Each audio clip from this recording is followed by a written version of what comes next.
My ex told me I'd never be provider material. Then she asked me to pay off her debt. My ex-girlfriend once laughed and said, "You're the kind of guy women settle for and not plan a future with." She said it casually, like it was an obvious truth. We were sitting on the couch in her apartment, surrounded by Pinterest boards and Zillow listings she liked to scroll through for motivation. She wanted a big house, gated neighborhood, vacations twice a year, a life that looked expensive. I was 2D6, working as a warehouse supervisor. Long hours, decent pay, nothing glamorous. I was proud of myself. She wasn't. 2 weeks later, she ended things. No fight, no drama. She said she needed someone with drive, someone who could provide, someone who didn't think a stable paycheck was the end goal. A month after that, she was dating her friend's older brother, a real estate agent with a Tesla and an Instagram full of rooftop bars and motivational quotes. I didn't chase her, didn't beg, didn't argue. I just disappeared. For a while, I felt humiliated. Like maybe she was right. Like maybe I really was thinking too small, but instead of spiraling, I started planning. I enrolled in night classes for supply chain management, got certified, asked for more responsibility at work, took every overtime shift I could. It wasn't fast, it wasn't flashy, but it was steady. By 29, I was managing 2 facilities. By 31, I moved into operations, better salary, bonuses, actual savings. I bought a modest house, nothing fancy, but it was mine. I also met someone new, someone who didn't measure people by their car or job title. I stopped thinking about my ex entirely.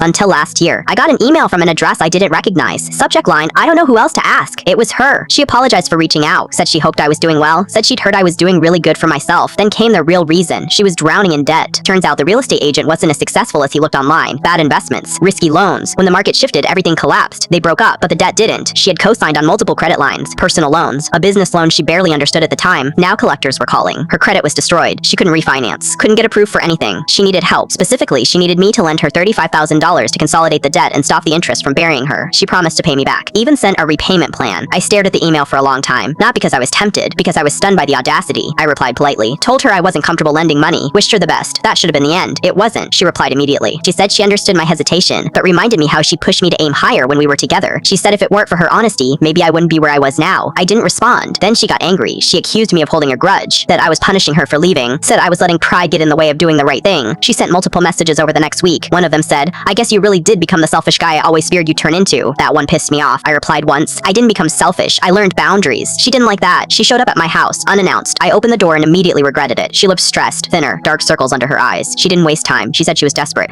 Said she wouldn't be asking if she had other options. Said I had more than enough to help and wouldn't even feel it. Then she said something that made everything crystal clear. "If you really are the provider you've turned into," she said, "this shouldn't be a problem." I laughed. Not because it was funny, but because it was unbelievable. "You told me I'd never be provider material," I said. "Now you want me to provide for you?" She snapped. She said I owed her for the years she spent believing in me, for settling when she could have done better sooner. That's when I realized something important. She didn't see me as a person. She saw me as a backup plan. I told her no, firmly, clearly, final. She cried. Accused me of lacking empathy. Said I'd changed. She was right. I had. I closed the door. I told he. Just now. When? 2 months later, a mutual friend told me she filed for bankruptcy, lost her apartment, moved back in with her sister. I didn't feel victorious. I felt calm. Because success isn't about proving someone wrong. It's about becoming strong enough that they can't use you anymore.